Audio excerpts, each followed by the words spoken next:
ವರ್ಷ ಮುಗಿತಾ ಬಂತು, ಏಳು ಕೆಳಕ್ಕೆ ಏನಾರ ಒಳ್ಳೆ ಸುದ್ದಿ ಅವೆಲ್ಲ ಬೇಕು ಸೀಟಿರವಿದ್ದು ಮುಗಿತು, ಮುಂದೊಂದು ಶುರುವಾಗೈತೆ ಕಣೆ. ಅದೇ ಸದ್ಯಕ್ಕೆ ಸುದ್ದಿ ಕಣಪ್ಪ. ಒಳ್ಳೆ ಸುದ್ದಿ ಐತಿ ಇಲ್ಲ ಅಂತ ಒತ್ತಿ ಕೇಳಿದ್ರು ಮತ್ತಿದೇ ಮುಸುಡಿಗಳ ಸುದ್ದಿ ತಗೋಬತ್ತಿಯಲ್ಲ.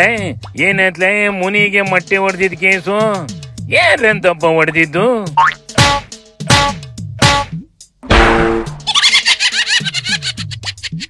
ಯಾರು ಹೊಡ್ಸಿದ್ರು, ಯಾಕೆ ಹೊಡ್ಸಿದ್ರು ಅನ್ನೋದು ಗೊತ್ತಾಗಿಲ್ಲ ಕಣೆ. ಆದ್ರೆ ಮುಂದ್ರತ್ನು ಹೋಗಿ ಡಿ.ಕೆ. ಸುರೇಶ್ ನನ್ ಕೊಲೆ ಮಾಡ್ಸಕ್ಕೆ ಅಂತ ಮೊಟ್ಟೆ ಹೊಡ್ಸಿರೋದು ಬೇರೆ ಯಾರು ಅಲ್ಲ ಅಂತ ಸ್ಟೇಷನ್ಗೆ ಹೋಗಿ ಕಂಪ್ಲೇಂಟ್ ಕೊಟ್ಟಿದ್ದೆ ಕಣೆ.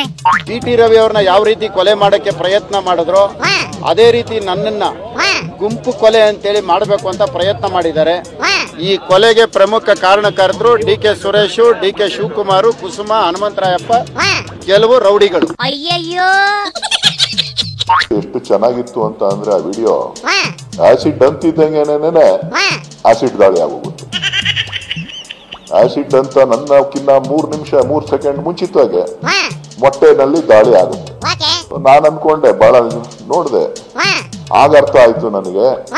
ಓ, ಕನ್ನಡ ಚಿತ್ರರಂಗದ ಅಧ್ಯಕ್ಷರಾಗಿ ಸೇವೆ ಸಲ್ಲಿಸಿದವರು, ಜೊತೆಗೆ ನಿರ್ಮಾಪಕರಾಗಿ ಕೆಲಸ ಮಾಡಿದವರು, ಅವಾಗ ಸ್ಕ್ರಿಪ್ಟ್ ಬರಿತೀನಿ ಅಂತ ನನ್ನ ಹತ್ರ ಇದ್ದಾಗ ಹೇಳ್ತಿದ್ರು.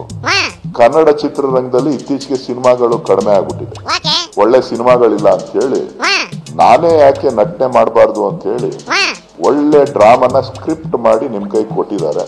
ಅವ್ರು ಯಾರೋ ಡಾಕ್ಟರ್ ಬೇರೆ ಆಸ್ಪತ್ರೆಗೆ ಹೋಗಿದ್ರು ಅಂತ, ಅವರು ಸಿಟಿ ಸ್ಕ್ಯಾನ್ ಮಾಡ್ಬೇಕು, ಕೂದಲೆಲ್ಲಾನು ಸುಟ್ಟೋಗಿದೆ ಅಂತ ಅಂದ್ರು.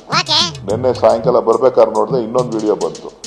ಸಿಟಿಆರ್ ಅವ್ರನ್ನ ಮನೆಯಿಂದ ಹೊರಗಡೆ ಬೀಳ್ಕೊಡುಗೆ ಮಾಡ್ತಾ ಇರೋಂಥದ್ದು, ಪತ್ರಿಕಾಗೋಷ್ಠಿ ನಡೆಸ್ತಾರೆ, ಟೋಪನ್ ಹಾಕಬಿಟ್ಟಿದ್ದಾರೆ ತಲೆಗೆ. ಸುಟ್ಟೋಗಿದ್ದೆಲ್ಲ ತಿರ್ಗಾ ವಾಪಸ್ ಬಂದ್ಬಿಟ್ಟಿದೆ. ನಾನು ಅದನ್ನೇ ಕೇಳೋಣ ಅಂತಿದ್ದೆ ಕಣ್ಲೆ. ಆಸಿಡ್ ಬಿದ್ದು ಕೂದಲೆಲ್ಲ ಸುಟ್ಟೋಗೈತಿ ಅಂದಿದ್ವಲ್ಲ, ಈಗ ನೋಡಿದ್ರೆ ಫುಲ್ ಸ್ಟೈಲ್ ಆಗಿ ತಲೆ ಬಚ್ಕೊಂಡು ಓಡಾಡ್ತೈತಿ.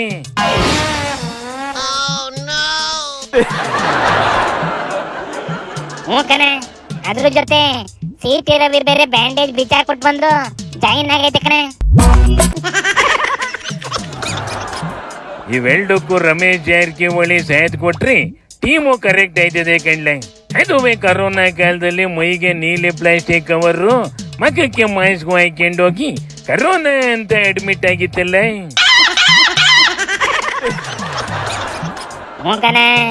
ಪೊಲೀಸ್ ಅರೆಸ್ಟ್ ಮಾಡ್ತಾರೆ ಅಂತ ಮಾಡಿತ್ತು. ಕನ್ನಡ ಚಿತ್ರರಂಗದಲ್ಲಿ ಚಿತ್ರಗಳು ಹಿಟ್ಟಾಗ್ತಾ ಇಲ್ಲ ರೀ. ಈಗ ಹಿಟ್ ಮಾಡ್ಬೇಕು ಅಂತ ಅಂದ್ರೆ ಆಕ್ಟರ್ಗಳು ನೋಡಿ, ಬಿಜೆಪಿನಲ್ಲಿ ಎಂತೆಂತ ಆಕ್ಟರ್ಗಳು ಸೃಷ್ಟಿಯಾಗಿದ್ದಾರೆ. ನಟನ ರಮೇಶ್ ಜಾರಕಿಹೊಳಿ ನಟನೆ, ಓಹೋ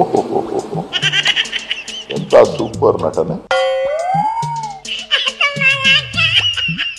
ಸಾಕು ಬುಡ್ಬುಡ್ಲ ಓದಿಕೇತ, ಬೇರೆನಾರ ವಸಿ ಒಳ್ಳೆ ವಿಚಾರ ಇದ್ರೆ ಮಾತಾಡೋಣ.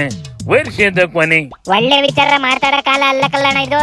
ಸದ್ಯಕ್ಕೆ ಇರೋ ಒಳ್ಳೆ ವಿಚಾರ ಏನಪ್ಪಾ ಅಂದ್ರೆ, ಸಿದ್ದಣ್ಣನ ಕುರ್ಚಿನವೇ ಆ ಕಡೆ ವಿಜಯೇಂದ್ರನ್ ಕುರ್ಚಿನವೇ ಒಸಿ ಗಟ್ಟಿಯಾಗಿ ಉಳ್ಕೊಂಡವೆ. ಅವುಗಳನ್ನ ಚೇಂಜ್ ಮಾಡಿ ಅಂತ ಎದ್ದಿದ್ದ ಗಲಾಟೆ ಒಸಿ ತಣ್ಣಗಾಗೈತೆ.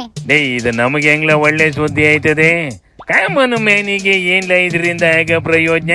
ಕಾಮನ್ ಮ್ಯಾನಿಗೆ ರಾಜಕೀಯ ಮಾತಾಡೋದ್ರಿಂದ ಯಾವ ಪ್ರಯೋಜನ ಆಗೋದಿಲ್ಲ ಕಣೆ. ಮಕ್ ಕೊಡ್ದಂಗ ಅಂದ್ಬಿಟ್ಟು ಎಲ್ಲ ಬೇಕು ನೈಸಿ.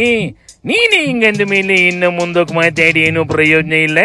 ಆಪ್ ಮಾಡ್ಲ ಮೈಕ ಶಿವನಿ ಶಂಭುಲಿಂಗ.